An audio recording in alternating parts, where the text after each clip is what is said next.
Okay, on to this one. 24 by 30.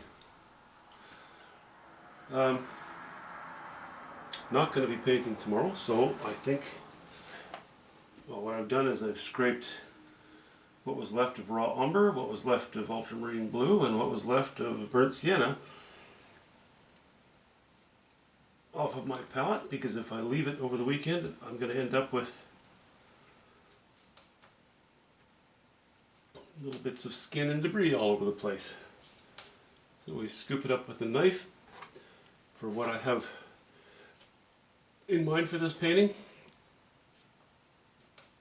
I believe it's going to be landscape again. Most likely, as usual, not always, but usual, we go darker in the foreground. So I'm just going to take my knife and throw that on there. We'll use that up.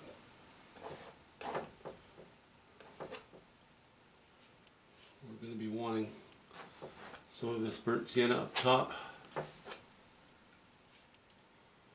Dab, dab, dab.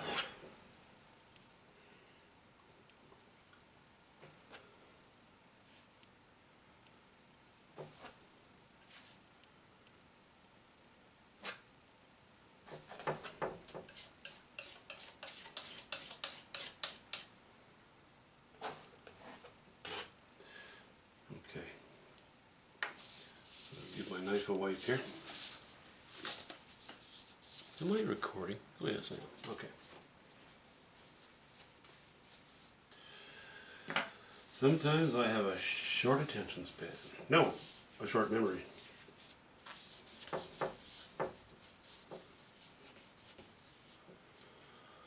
Alright, I'm going to use a foam brush again. That's a 2-inch foam brush, I believe. I'll dip that into my turps, or paint thinner rather. And, whoops, that's a little heavy. That's a little heavy.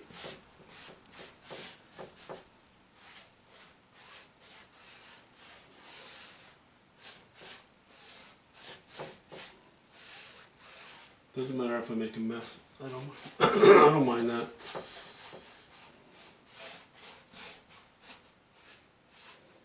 Well, I shouldn't have started at the bottom, because obviously it's all going to drip down. Well, that's very blue. It's okay, I guess, but I think I'll steal a little bit of this stuff too.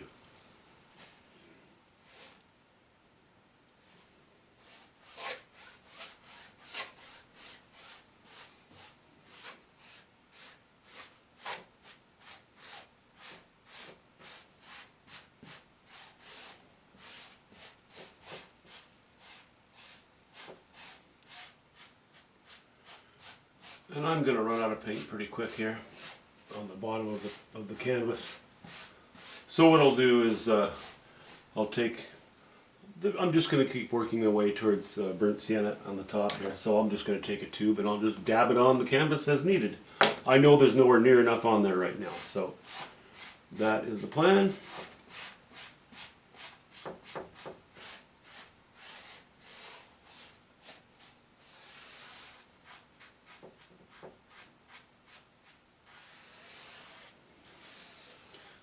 Okay,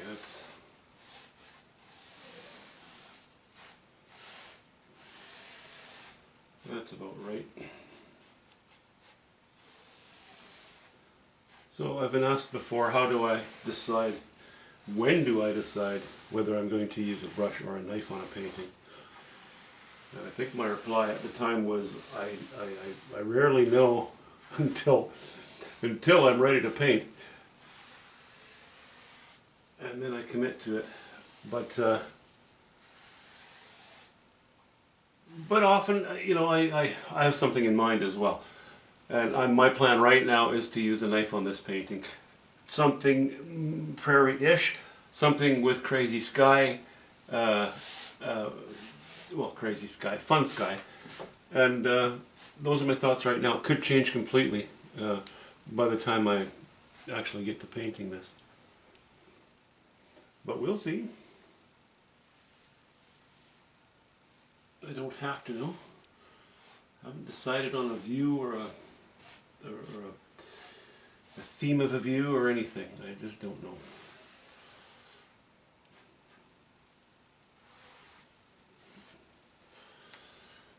Okay.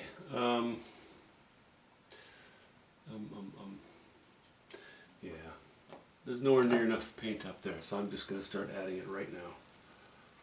Slowly going to get more burnt sienna E as we go up our canvas.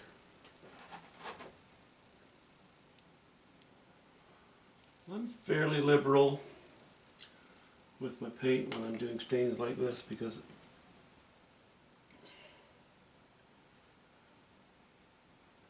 I don't want it to be too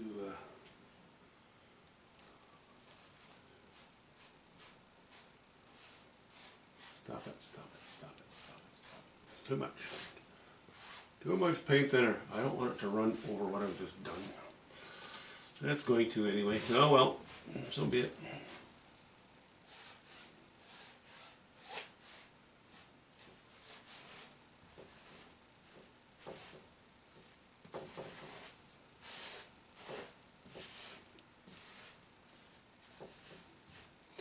Okay, so while I'm kind of occupying myself with this brainless activity, I just mentioned something that was brought up to me the other day. It was left in the comments, and it's a very good, very valid comment slash suggestion. And over the years, the same idea has been suggested to me a number of times. It's regarding identifying myself, using my real name on my YouTube channel, which I have no problem with. But I don't want to splash my name out there. I'm not a big promoter of myself, or of my work. Probably not the smartest thing, but I do pay galleries quite handsomely to do it for me. So, although they don't have, YouTube channels, I'm just not the right guy to do it. I don't like it. I like doing what I enjoy. If you do what you enjoy, you end up being a much happier person. That's pretty valuable to me. So my focus, my talent pertains to this, not marketing. So if I were to show work that is available and on each of my videos, go into all that, that's a whole lot more work for me. Work I don't even want to do.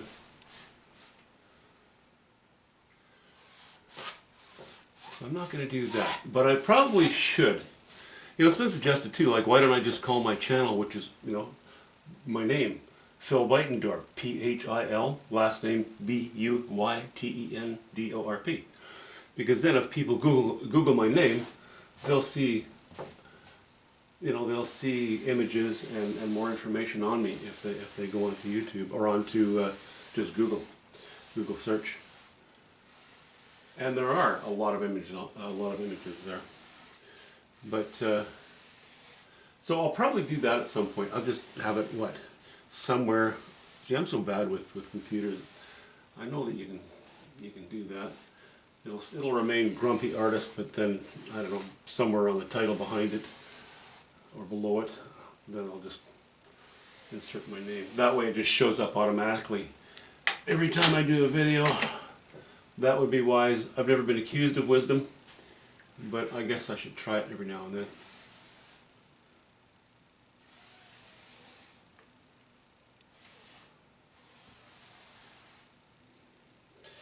Yeah, if you get into that sort of racket, there are entire YouTube videos giving reasons for it, depending on who you are, why or how much things change when you get into the marketing end of things with a product that you sell. The whole nature of it changes. And believe me, I'm not interested in that.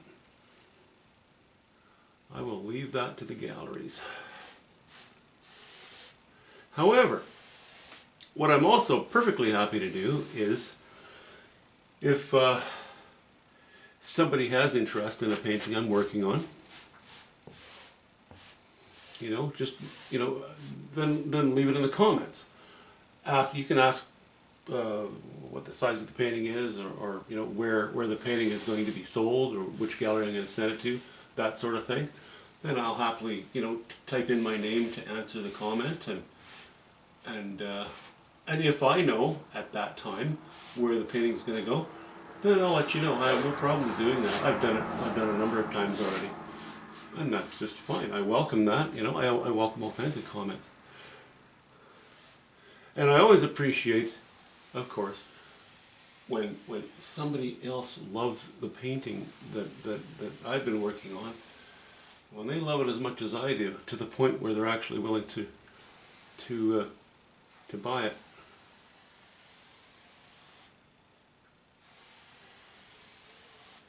Because that's well, it's very flattering. My dad was not, I know my dad told me years ago, he says, let the market be your judge.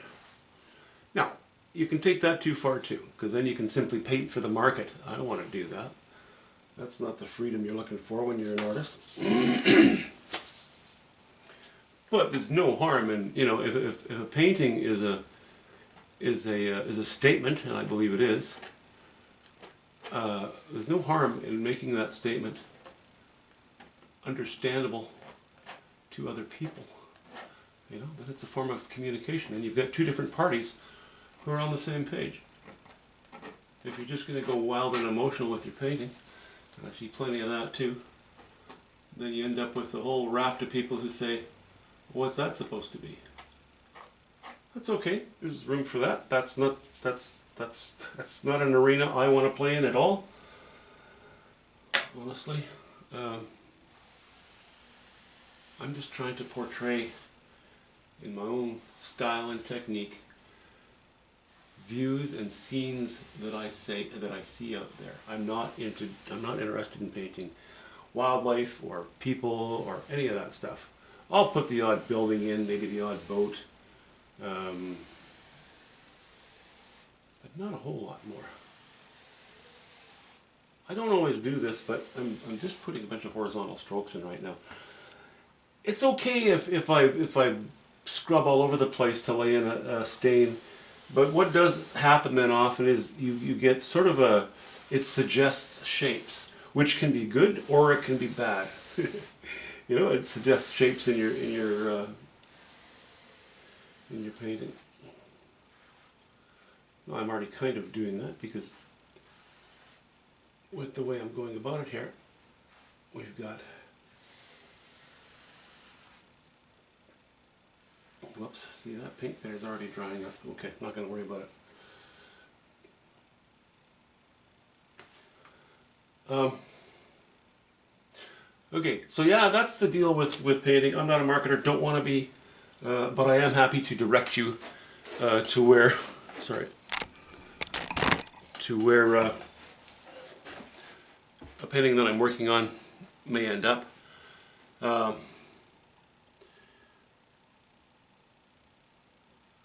know what else to say about it really.